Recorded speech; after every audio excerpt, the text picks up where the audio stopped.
خو بیا الله جل شانو فرمایي کله کله داسې وشي چې د قرآن مجید یوه خبره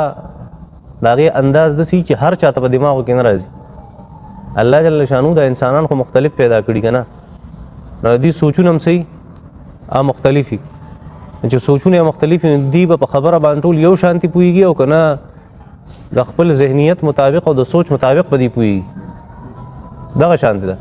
نه کله نه کله په مجلس کې سړی خبره وکړي نو ځینې انسانان پې پوه شي خو ځینې پې پوه نه شي، نو هغه ته بیا لږه شانتې اندازه هغه مونږ بدله کړو، بل مثال وله ورکړو. داسې م خیال کړی په یو مثال پوه نه شي، په یو خبره پوه نه شي، هغه خبره ورته وکړو خو په بل انداز کې ورته وکړو، بیا د هغه دماغ خبره هغه والي. الله جل شانه وایي چې انسانان قرآن خو ډېر واضح دی، خو د دې هره خبره هر انسان ته یو شانتي هغه سمجھ ته نه راځي، هغه پوهې ته نه راځي. نو مونږ څه کوو؟ وصرفنا فيه من الوعید، وصرفنا مونږ په دې کې خبرې اړو راړو. یو خبره په قرآن کې په اولنۍ سپاره کې هم تېره شوي، بیا چې ګورې په لسمه کې هم تېره شوي. داسې ده لکه وروسته واقعه را روانه ده 2-3 آیتونه پس، ولقد عهدنا الى آدم، آدم واقعه را روانه ده علیه السلام. نو هغه مخکې په سورت بقره کې هم تېره شوي، په سورت اعراف کې هم تېره شوي، په سورت حجر کې هم تېره شوي. په دې تقریبا دا چې قرآن مجید شروع شوی دی دا شپږم ځای دی چې د آدم واقعه پکې الله جل شانو ذکر کوي علیه السلام. دا په مختلفو اندازونو الله د دې دپاره بیان کړي ده. انسانان د یو بل نه مختلف دي، نو سوچونه یې مختلف وي، نو یو شانتې خبره هغه د دې سمجھ ته نه راځي، نو زه ورته په مختلفو اندازونو باندې هغه بیانو. ځکه وایي څه وایي؟ وصرفنا مونږ اړو راړو، مونږ بیا بیا بیانو فيه په دې قرآن مجید کې من الوعید د شي نه د یرولو نه. د څنګه یرولو نه مطلب دا دی چې الله جل شانو وایي چې کوم خلک زما نافرماني کوي نو د هغې انجام مخکې تېر شو، چې غلط خلک دي د هغې انجام مخکې تېر شو. د هغې تذکره چې الله کوي په مختلف انداز باندې کوي. کله الله جل شانو را مخامخ کوي قوم نوح، کله قوم عاد، کله قوم ثمود، کله قوم لوط. حالانکه صرف یو پیره به ویلې وي چې مونږ بس دا په یو آیت کې مراته چې قوم نوح او قوم هود او صالح والا قوم علیه السلام دا ټول ما څه کړو، دا ما بس هلاک کړل ځکه نافرمانو. دا په یو آیت کې نه راتله، دا په یو آیت کې مراته کېدی شو، دی بار بار ویلو ته څه ضرورت. نو صرفنا مونږ څنګه اړو راړو فيه په دې قرآن مجید کې من الوعید د وعیداتو نه. وعیدات پېژنې یرول، الله د نافرمانۍ نه څوک یرول چې الله جل شانه د نافرمانۍ نه ځان وساته، ګینې الله جل شانه بیا خلکو له دا سزا ورکوي. دا داسې اسانه خبره. وصرفنا مونږ اړو په دې کې فيه په دې کې من الوعید د یرولو نه، د وعیداتو نه، د سزاګانو نه. لعلهم یتقون او یحدث لهم ذکرا. دا خبره ده. نو قرآن مجید په مختلفو اندازونو کې د یوې خبرې بیان چې کوي نو دا د مقصد دپاره کوي. مقصد بیان، مقصد دا دی چې لعلهم یتقون، چې دا خلک ځان بچ کړي د ګناه نه. تقوا ګورې اوږدو تسبو ته نه وایي، بیا نه ته تهجد ته نه وایي، دا خو یو بله درجه ده، دې ته د احسان درجه وایي. د څه؟ قرآن کې ان الله يحب المحسنین. احسان والا درجه دا ده چې انسان د بدو نه ځان منع کوي، ځان بچ کوي او ځان ساتي، د قبیح افعالو نه هم ځان ساتي، قبیح اقوالو نه هم ځان ساتي، او دغه شان ورسره ښه کارونه هم کوي. د ښو کارونو دا درجه دا د احسان درجه، او ځان د قبیح نه ساتل داسې شي دا د تقوا درجه، دې ته تقوا. لعلهم یتقون د دې دپاره چې دا خلک ځان د قبایحو نه بچ کړي، د هرې غلطې نه ځان بچ کړي. دا دې دپاره زه د قرآن مجید دې ته اړوم راړومه په مختلفو اندازونو کې. بیا او یحدث لهم ذکرا،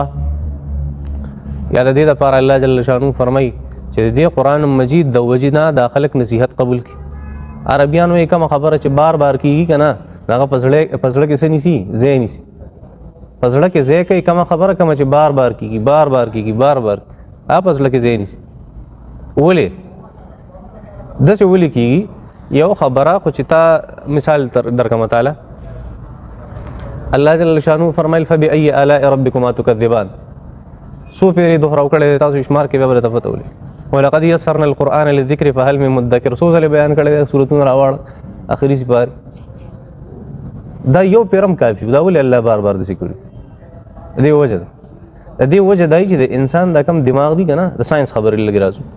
د انسان دا دماغ په هر وخت کې یو شانتي کار نه کوي.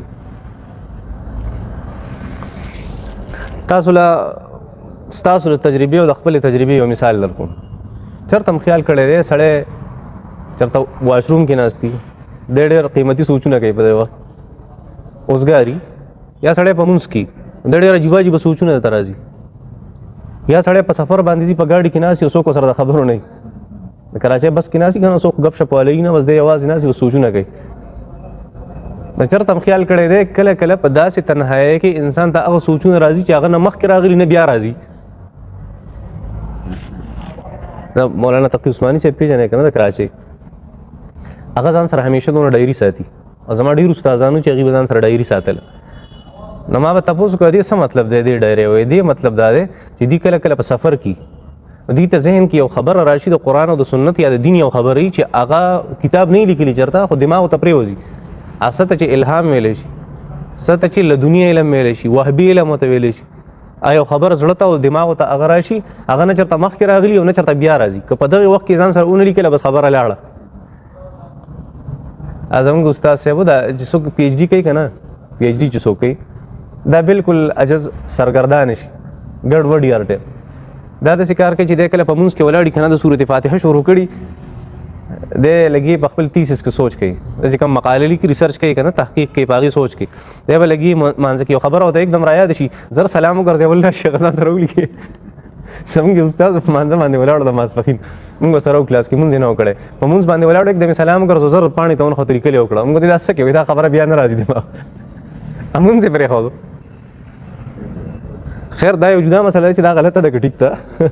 هغې طرف ته نه ځو صرف ما مثال د دې ورکو چې انسان د دماغو ته کله کله داسې یو خبره راځي د دماغ کله کله داسې کار شروع کړي چې هر وخت کې هغه شانتې کار نه کوي نو الله جل شانه چې قرآن مجید کې یو خبره بار بار بیانوي نو د دې وجه دا ده چې انسان په دې بار بار ځایونو کې ټولو ځایونو کې دماغ یو شان کار نه کوي او چې کوم ځای د فایدې راشي او په هغې کې دماغ هغه هغې له پکار و چې هغه کار یې کړی وی نو هغه په یو ځای نه راتله نو بار بار یې ورته ذکر کړه کېدای شي په دې لسو مقاماتو کې یو ځای راشي د دماغ پې کار وکړي د هغې د وجې نه الله جل شانو یو څیز په څه بیان کو په تکرار سره بیان اوس هم نه پوهېږي زما په دې او ما ته دا خبره کړې وه چې سورت رحمان راشي زه به درته په یو پوینټ باندې وایم چې د دې فبأي آلاء ربکما تکذبان په مختلفو ځایونو کې جدا جدا مطلبونه دي د جدا جدا فایدې دپاره الله تکرار کړي حالانکه په عربیت زبان کې یو خبره بار بار کول دا انتهایی شنی او بیکاره کار دی او الله جل شانو بیان داسې کوي مطلب دا دی چې دې جدا جدا فایده ده یو فلسفه ده حکمت پکې دا مې د هغې کې یو خبره وکړه چې الله جل شانو ولې بار بار یو څیز هغه بیان او ذکر کوي الله جل شانو دغه وایي چې ستا دماغ په هر ټایم کې یو شان کار نه کوي نو نصیحت ته قبلولو یو وخت چې هغه راشي او د آیت مبارکه ته مخامخ شي بس ستا دماغ یې والي تا به کله کله خیال کړی که نه چې یو سړي ته به ته ډېر نصیحتونه وکړه ډېر د قرآن او د حدیث فلسفې به ورته بیان کړي خو د هغه دماغ هغه خبرې هغه نه علي کله ناکله یو ساده شان خبره ورته وکړي هغه एकदम الټه شي هغه سم شي دا ولې دغه وخت کې د دماغ د هغې خبرې مطابق لګي کار کوي نه پوهېږئ اسانه خبرې دي نور مثالونه څونه درکړم یار بس دی الله جل شانو فرمایي لعلهم یتقون دا بار بار چې زه قسم قسم اندازونو کې آیتونه اړم لعلهم یتقون کېدای شي دي د قبیحه نه ځان بچ کړي او یحدث لهم ذکرا یا دا قرآن مجید دی له څه ورکړي پند وله ورکړي یا دا قرآن مجید دی له پونده ورکړي دی دا نصیحت والي قبول کړي دا یو ټایم دا ټایم نه ځکه مختلفو اندازونو کې الله وایي زه دا داسې بیانوم